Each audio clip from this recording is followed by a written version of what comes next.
All right, today we're going to dive into a really powerful story.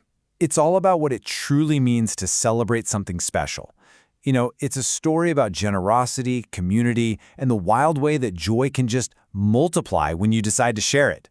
So, let's get into it. So, think about this for a second. What really makes a celebration feel joyful? Is it, I don't know, the amazing food? Is it being with a very specific, exclusive group of people? Or maybe it's something else entirely. Just keep that question in the back of your mind as we watch this story unfold, because it takes a very unexpected turn. Okay, so let's set the scene. We're in the courtyard of a home in an ancient city.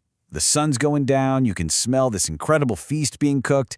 The stage is set for what looks like the perfect family holiday. So who are the key players here? Well, first you've got Joseph, our generous host, and his wife Sarah, who was just as warm and hospitable. Then there's their son, David. He's really excited for the feast to get started.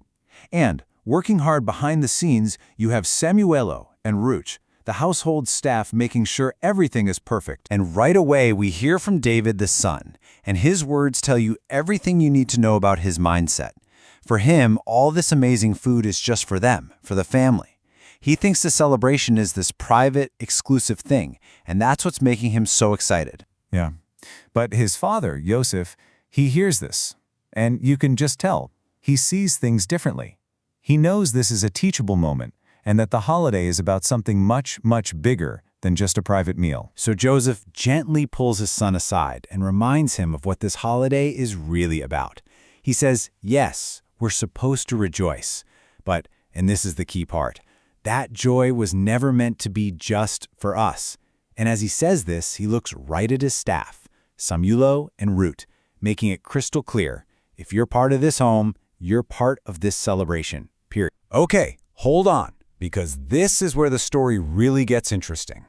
Just when the family's about to sit down, a few arrivals are going to completely challenge and ultimately expand their whole idea of togetherness. Now, the first guest who shows up is totally expected. It's Aaron, a Levite, a really respected teacher, and a well-known figure in their community. His arrival is an honor. He's welcomed warmly. Everything is going according to plan for a traditional celebration. But just as they're welcoming Aaron, someone else appears at the open gate. And this man is clearly not part of their circle. He looks exhausted, dusty from a long journey, and he just kind of hesitates, standing on the outside, looking in. This is Benjamin. He's a traveler. And notice, he doesn't ask to join the feast. He's not asking for his seat at the table. His request couldn't be more humble, just a little water.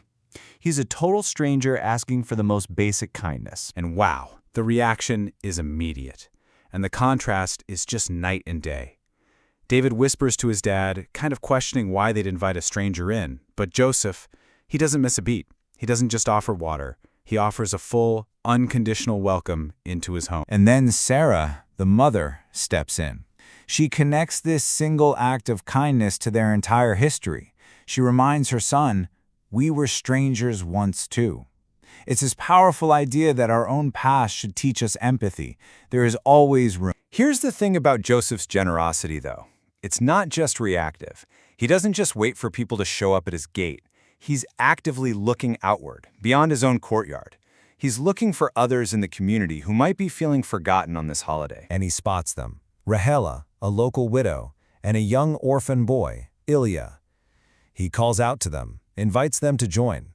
And once again, he brings it all back to the spirit of the law, reminding everyone that the most vulnerable among them, the orphan and the widow, are meant to be at the very center of the celebration. And so, just like that, what was supposed to be a small family dinner begins to transform.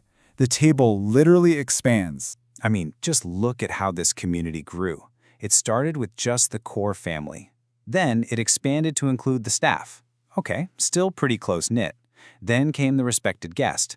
But the real shift happened when they welcomed a total stranger. And it culminated with the intentional inclusion of the widow and the orphan. As everyone finally gathers around this now crowded table, the whole atmosphere changes. And it's in this moment that we finally understand the true meaning of joy.